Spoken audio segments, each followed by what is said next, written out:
4.5 దశాబ్దాల విశేష రాజకీయ అనుభవంతో ఎన్నో క్లిష్ట సమస్యల్ని పరిష్కరించిన ప్రణబ్ ఇకపై దేశ ప్రథమ పౌరుడిగా సేవలందించనున్నారు.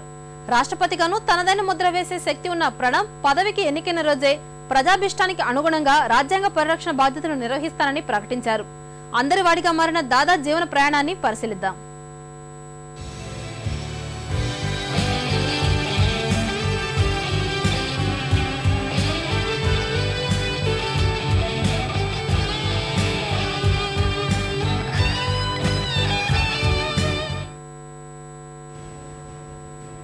ప్రణబ్ దాగా చిరపరిచితులైన ప్రణబ్ ముఖర్జీ 1935 డిసెంబర్ 11న బెంగాల్లోని మిరాటి గ్రామంలో సంప్రదాయ బెంగాలీ బ్రాహ్మణ కుటుంబంలో జన్మించారు. చరిత్ర, రాజనీతి శాస్త్రాల్లో పీజీ పట్టా అందుకున్న ఆయన కోల్కతా విశ్వవిద్యాలయం నుంచి న్యాయశాస్త్రంలో డిగ్రీ అందుకున్నారు. చదువు పూర్తి చేసిన తర్వాత అధ్యాపకుడిగా, దేశర్ డాక్ తరపున కొంతకాలం పాత్రికేయుడిగా పనిచేశారు. 1969లో ప్రణబ్ రాజకీయ జీవితం ఆరంభమైంది. మిడ్నాపూర్ ఉప ఎన్నికల్లో స్వతంత్ర అభ్యర్థి కృష్ణ మీనన్ తరపున ప్రచారం చేశారు. ప్రణబ్ తెలివితేటలను గుర్తించిన అప్పటి ప్రధానమంత్రి ఇందిరాగాంధీ అదే ఏడాది ఆయనకు రాజ్యసభలో చోటు కల్పించారు.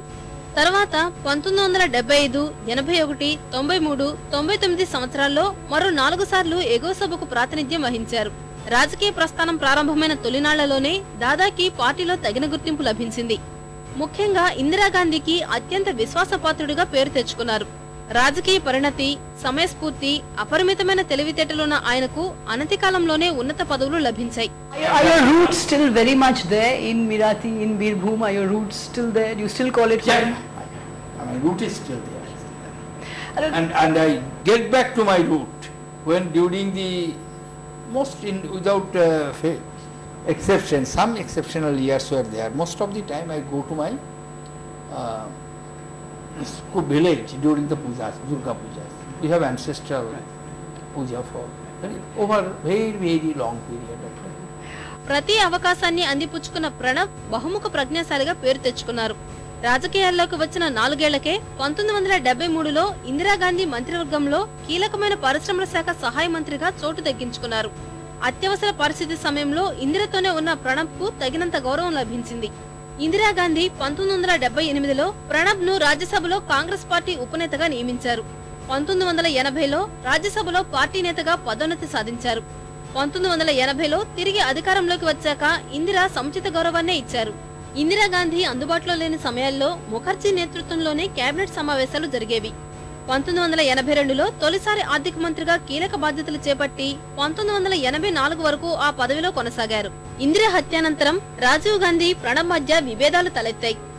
ఇందిరకు కుడిభుజంగా వ్యవహరించిన తానే ప్రధాని పదవికి అర్హుడినని, రాజీవ్ ఆ పదవికి తగడని ప్రణబ్ భావించారు. కానీ కాంగ్రెస్ లో ఉన్న లాబీలు ఇందిర కుమారుడినే ప్రధానిని చేశాయి. ఈ పరిణామాల నేపథ్యంలో రాజీవ్ కేబినెట్ లో ప్రణబ్ కు చోటు దక్కలేదు.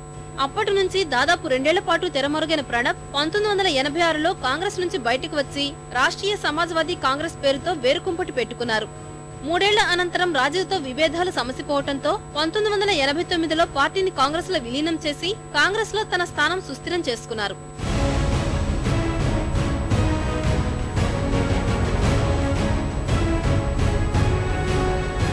రాజీవ్ హత్యానంతరం జరిగిన ఎన్నికల్లో ప్రధానిగా బాధ్యతలు స్వీకరించిన పివి నరసింహారావుతో ఏర్పడిన సాన్నిహిత్యం ప్రణబ్ దాకు పూర్వవైభవం తెచ్చిపెట్టింది. 1991లో ప్రణాళికా సంఘం ఉపాధ్యక్షుడిగా పదవి చేపట్టిన ఆయన 1995లో పివి కేబినెట్ లో విదేశాంగ మంత్రిగా బాధ్యతలు చేపట్టారు. ప్రధాని పివికి అత్యంత సన్నిహితంగా మెలిగారు. 1996లో పార్టీ ఓటమి తర్వాత ప్రణబ్ పార్టీ వ్యవహారాల్లో సోనియాకు దాదాపు సలహాదారుగా వ్యవహరించారు. 1997లో ప్రణబ్ కు ఉత్తమ పార్లమెంటేరియన్ పురస్కారం దక్కింది. సోనియా పార్టీ పగ్గాలు చేపట్టిన తర్వాత 1998, 99లో దాదాకు కాంగ్రెస్ ప్రధాన కార్యదర్శిగా పదోన్నతి కల్పించారు. అనంతరం జాతీయ స్థాయిలో పార్టీలో కీలక బాధ్యతలు నిర్వహిస్తూనే 2000వ సంవత్సరంలో బెంగాల్ పిసిసి అధ్యక్షుడిగా బాధ్యతలు చేపట్టారు. అప్పటి నుంచి దాదాపు 10 ఏళ్లు ఆ పదవిలో కొనసాగారు. 4.5 దశాబ్దాల రాజకీయ ప్రస్థానంలో 2004లో తొలిసారి ప్రత్యక్ష ఎన్నికల్లో గెలుపొందారు. ఆ ఎన్నికల్లో జంగీపూర్ నుంచి లోక్సభకు ఎన్నికయ్యారు. 2009లోనూ అదే నియోజకవర్గం నుంచి రెండోసారి విజయం సాధించారు.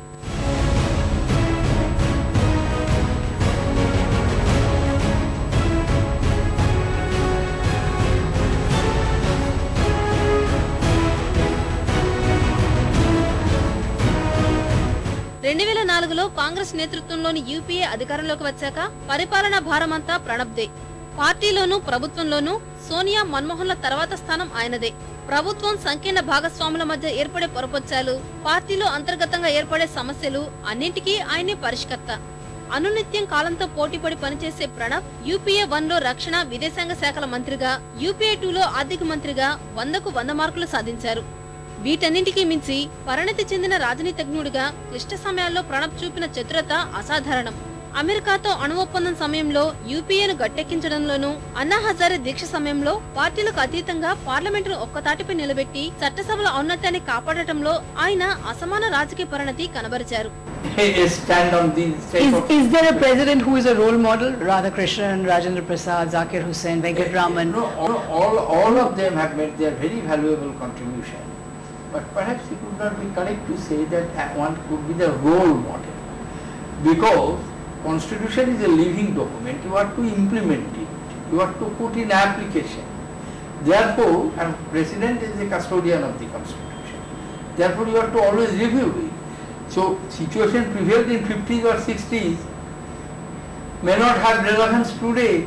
Situation which are having relevance today may not have after 20. 2008-9 మధ్యకాలంలో ప్రధాని మన్మోహన్ సింగ్ కు బైపాస్ సర్జరీ అయిన సమయంలో ప్రణబ్ చేపట్టిన అదనపు బాధ్యతలు ఆయనకు మరింత గౌరవాన్ని తెచ్చిపెట్టాయి. ఓ పక్క విదేశాంగ మంత్రిగా కొనసాగుతూనే ఆర్థిక మంత్రిగా, రాజకీయ వ్యవహారాల కేబినెట్ కమిటీ అధ్యక్షుడిగా అదనపు బాధ్యతలు నిర్వర్తించారు. ఇక్కడ చెప్పుకోవాల్సిన మరో అంశం ప్రధాని మన్మోహన్, ప్రణబ్ ముఖర్జీలది ప్రత్యేక బంధం. 1982-84 మధ్య ప్రణబ్ ఆర్థిక మంత్రిగా పనిచేసిన కాలంలో మన్మోహన్ ఆర్బీఐ గవర్నర్ గా పనిచేశారు. 2004 నుంచి మన్మోహన్ హయాంలో ప్రణబ్ ఆర్థిక, విదేశాంగ, రక్షణ శాఖ బాధ్యతలు నిర్వహించడం మరో విశేషం. Are you going to be everybody's president? Huh? You are going to be. Of course, I will be. The moment returning officer declared, I am everybody's president. లెక్కకు మిక్కిలి పార్లమెంటరీ కమిటీలు, మంత్రుల బృందాలకు సారథ్యం వహించిన ప్రణబ్ పరిపాలనా దక్షుడిగా కీర్తి గడించారు. ఈ నెల జరిగిన రాష్ట్రపతి ఎన్నికల్లో ఘన విజయం సాధించిన దాదా అధ్యక్షుడి అధికార నివాసం రైసినా హిల్ కు చేరుకోనున్నారు.